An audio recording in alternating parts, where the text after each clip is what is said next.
पाकिस्तान के ज़िला सक्खर में तक़सीम हिंद से कब्ल सुर्ख ईंटों, लकड़ियों और पत्थरों से ऐसी मुतअद्दिद इमारतें तामीर की गई थीं जिन्हें देखकर पुराने ज़माने की यादें ताज़ा हो जाती हैं। ऐसी ही एक इमारत लैंसडाउन पुल रोड़ी के ऐन सामने कन्हैया लाल कॉटेज के नाम से पहचानी जाती है। इस इमारत को सन 1934 में सेठ कन्हैया लाल ने तामीर करवाया था। सन 1947 में वो यहाँ से भारत हिजरत कर गए।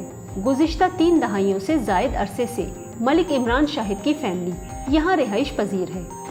इस इमारत के ग्राउंड फ्लोर पर एक कतार में दुकानें तामीर की गई थी और पहली मंजिल को तामीर करते वक्त पहाड़ी को काटकर इसकी चौड़ाई में इजाफा किया गया था, जिसे रिहाइश के लिए इस्तेमाल किया जाता है। इस इमारत की तर्ज तामीर में एक खास बात ये भी है कि शुरू की 2 मंजिलों में पत्थर जबकि बाकी 5 मंजिलों में सुर्ख ईंटों, लकड़ियों और सीमेंट का इस्तेमाल किया गया था। ये बिल्डिंग जो है रूड़ी और सक्खर की बल्कि अंदरूनी सिंध की शान कहलाती है। इसका जो बेहतरीन स्ट्रक्चर है ये इंतहाई खूबसूरत है और बहुत अच्छा मजबूत बना हुआ है, जिसमें 7 मंजिलें शामिल हैं। इसमें मुख्तलिफ ईंटों का और टियर का और मोटे मोटे गार्डर्स का इस्तेमाल किया गया है। ये कमाल इंजीनियरिंग का जिसको शाहकार कहा जा सकता है वो है। 30 की दहाई में कहलाए जाते थे बेल्जियम के गार्डर, इसमें वो इस्तेमाल किए गए हैं और जो बहुत तकरीबन 1 से 1.5 इंच मोटाई के गार्डर्स हैं, बहुत बड़े बड़े वाया के गार्डर हैं, वो इसमें हैं। और जिसमें लकड़ी है, लकड़ी शीशम की लकड़ी के दरवाजे इस्तेमाल किए गए हैं। बाहर से देखने में तो तमाम काम लकड़ी का लगता है, मगर अंदर देखने में पुख्ता ईंटों से जो है, पुख्ता ईंटों और सीमेंट के इस्तेमाल से जो है इसका इस्तेमाल किया गया। इसके लिए इस तरह खुसूसी इक़दाम किए गए थे कि आर्चिज़ में जिस टाइल्स की जो ईंटें इस्तेमाल की गई थी वो सेम उसी तरह के छोटे डाई में इस्तेमाल की गई हैं। कर्व के लिए जिस तरह काटी जाती हैं ईंटें कटी नहीं हुई हैं, वो सेम उसी तरह ही बनाई गई कर्व की तरह की, यानी अगर 100 ईंट भी इस्तेमाल हुई है वो उन्होंने उसी डिज़ाइन की बनाई है। ओम कन्हैया लाल कॉटेज में दाखिल होने के लिए पिछली तरफ से गेट बनवाया गया है, यानी जब आप इस गेट से घर के अंदर दाखिल होंगे तो 4थी मंजिल में दाखिल होंगे। कन्हैया लाल कॉटेज की हर मंजिल को 2 हिस्सों में तकसीम किया गया है। हर हिस्सा दूसरे हिस्से से मुमासलत रखता है। नए आने वाले मेहमानों के लिए ये जानना मुश्किल हो जाता है कि वो इस वक्त घर के कौन से हिस्से में मौजूद है।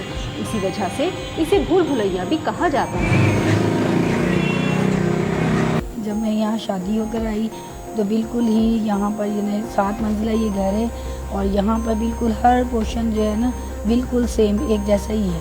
बिल्कुल यहाँ पर मुझे खुद यहाँ नहीं पता चलता था कि मैं कहाँ से निकली हूँ, कहाँ पे जा रही हूँ। बिल्कुल यहाँ हर चीज़ एक जैसी, रूम्स एक जैसे, सीढ़ियाँ एक जैसी, बिल्कुल उनकी लोकेशन हर चीज़ तकरीबन एक जैसी थी।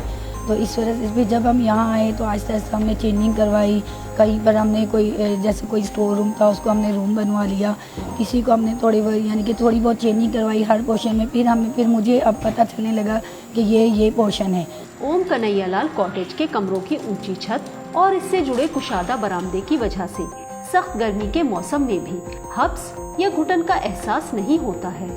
इन कमरों में मौजूद अलमारियों में इस मकान की तस्वीर भी आवेजा है। ऊपर की मंजिल में जाने के लिए गोल जीना भी इन्हीं कमरों के बस से गुजरता है, जिसकी हर सीढ़ी 1 फुट ऊंची है।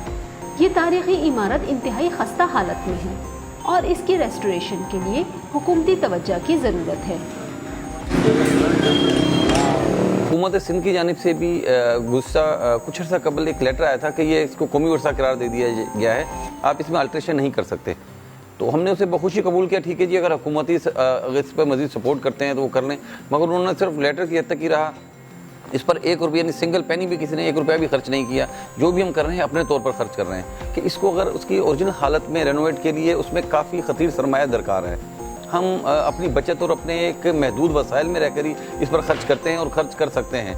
अगर इसको हुकूमती सतह पे इसको ओरिजिनल हालत में बहाल करने के लिए ज़रा खुसूसी तौर पे फंड रखे जाएं या अपने तौर पे उन्हें करवा लिया जाए तो ये एक सरमाया भी महफूज हो सकेगा और उनकी शान भी जो है मेंटेन रहेगी। इस घर की 6ठी मंजिल फन तामीर का शानदार नमूना है। आधी ढकी छत पर बारादरी भी बनी हुई है, जहाँ से लैंसडाउन पुल, अय्यूब पुल और शहर भर का हसीन नज़ारा देखने को मिलता है। कन्हैया लाल कॉटेज सन 2009 से कौमी विरसा है और इस इमारत की मरम्मत या फिर इसे असली हालत में बरकरार रखने की जिम्मेदारी भी मुताल्लिका इदारों पर ही आयद होती है। किरण मिर्जा, TW उर्दू, सक्खर।